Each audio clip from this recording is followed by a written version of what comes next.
En partant de cette photo, je vais vous montrer comment créer une ambiance bien dramatique pour transformer cette image. Une image sympa, mais on va en faire une photo qui a un véritable caractère. Et on ne traîne pas trop, on va directement dans le module de développement. Je vais commencer par changer le profil couleur pour du Adobe éclatant. C'est un profil qui donne une base bien contrastée à la photo.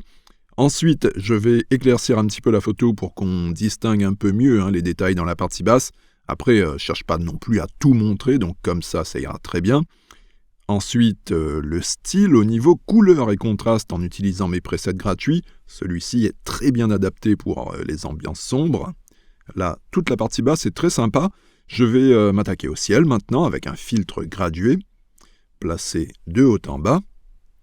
Et là, sous exposition, jusqu'à obtenir un ciel bien sombre pour ajouter l'ambiance dramatique qu'on recherche pour cette image. Une ambiance dark qu'on va pousser un petit cran plus loin en jouant sur le vignotage. Et en assombrissant ainsi les bords, on va choisir de montrer l'essentiel de l'image, c'est-à-dire la vallée au centre, cernée par les deux pics sur les côtés.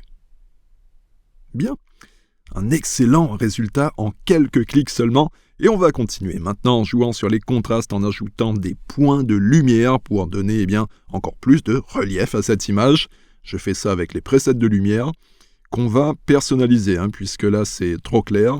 Donc, expo de l'effet diminué. Et cette lumière, je vais la laisser grosso modo au centre, mais en ajustant un petit peu son placement quand même. Et aussi sa taille, puisque là c'est un petit peu trop gros. Nickel. Là, l'ajout de lumière qui éclaircit le centre permet de mieux faire ressortir les pics sur les côtés. Et comme ça marche bien, cette idée d'éclaircir pour mettre en avant les pics, je vais faire la même chose en éclaircissant sur les côtés des pics également. Je pars sur la même base que ce filtre, et la copie, je la place sur le côté droit. Et à partir de là, on dose la taille évidemment pour trouver le bon rendu de l'effet. Et je vais éclaircir un petit peu également pour vraiment faire bien ressortir le pic de droite grâce à ce contraste qu'on a entre les zones claires et les zones foncées. Et dans la même logique maintenant, le même effet mais sur la gauche de la photo. Et toujours on dose en ajustant la taille et l'intensité également. Tout est question d'équilibre quand on fait de la retouche photo. Un avant-après global maintenant avec le raccourci majuscule S à connaître. Ce raccourci il est bien pratique. Donc le avant-après pour bien se rendre compte du boulot qui a été fait. Et là je vais juste faire une dernière petite modification. Le centre est un poil trop clair je trouve. J'aimerais qu'on voit un zeste plus la vallée au fond. Yes, là c'est mieux. C'est super subtil, mais je préfère le rendu comme ça. Et c'est tout bon. Une fois de plus, des presets qui nous ont fait gagner énormément de temps. Je sais pas, on a mis quoi 3-4 minutes maxi à traiter cette photo. Allez télécharger ces presets sur mon site, vous irez bien plus vite pour vos retouches photos.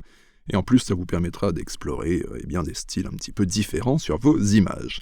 Allez, c'est ok, on n'oublie pas de liker la vidéo, on s'abonne également, on pense aussi à jeter un petit œil sur les autres vidéos, puisque j'en ai pas mal dans lesquelles vous verrez plein d'astuces pour rendre vos photos encore meilleures. Et c'est tout bon, à très vite pour la suite, bye bye.